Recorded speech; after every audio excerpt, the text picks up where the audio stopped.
Magandang araw sa inyong lahat. Narito na ang inyong pinakabagong weather update ngayong Biyernes, November 28. Mas malinaw na ngayon ang indikasyon ng pagbuo ng panibagong bagyo mula sa silangang bahagi ng Philippine Area of Responsibility pagpasok ng unang linggo ng December. Samantala, nananatiling malakas si Verbena habang nasa kanlurang bahagi ng bansa at patuloy nitong inaapektuhan ang panahon sa ilang rehiyon. Kung gusto mong lagi kang informed sa lagay ng panahon, huwag kalimutang mag-subscribe dito sa channel. Simulan natin sa Palawan kung saan maulap ang kalangitan na may kasamang mga pag-ulan at thunderstorm dahil sa trough ni Koto. May mga pagkakataon ng biglaang buhos na maaaring umabot sa moderate hanggang heavy rainfall, kaya maging maingat sa mga lugar na madaling bahain at sa mga kalsadang malapit sa ilog. Sa Apayao, Kalinga, Mountain Province, Ifugao, Cagayan, Isabela, Quirino at Nueva Vizcaya, muling mararanasan ang maulap na panahon na may mga pag-ulan dahil sa shearline.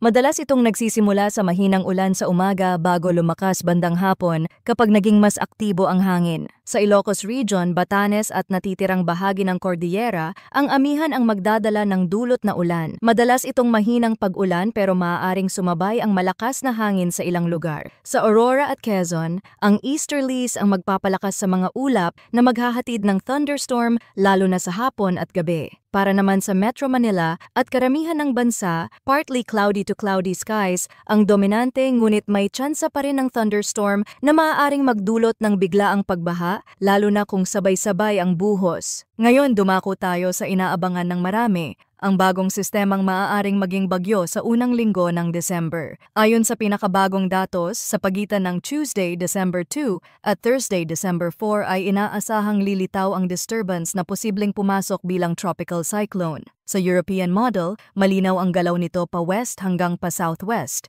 kung saan Visayas ang nakikitang posibleng daanan sa bandang Friday or Saturday, December 5-06. Sa intensity outlook, nananatiling mas malamang na tropical storm hanggang severe tropical storm lamang ito kapag unang dumaong sa lupa, ngunit hindi dapat maliitin ang epekto nito. Kapag tumama ang ruta sa rehiyong malambot pa ang lupa dahil sa pag-ulan nitong mga nakaraang araw, mas mabilis magkakaroon ng pagbaha at landslide kahit moderate lamang ang ulan. Sa Google DeepMind Multimodal Projection, lumalabas na Visayas o Southern Luzon ang may pinakamalaking tsansa na daanan ng sentro, bagamat may ilang senaryo na nagpapakitang maaaring bahagyang tumaas o bumaba ang track depende sa lakas ng amihan at direksyon ng easterlies. Sa ngayon ay malinaw lang na may land interaction bago ito lumabas sa West Philippine Sea. Mahaba pa ang panahon para magbago ang track at lakas nito, kaya hindi pa eksaktong masasabi kung saang probinsya tatawid.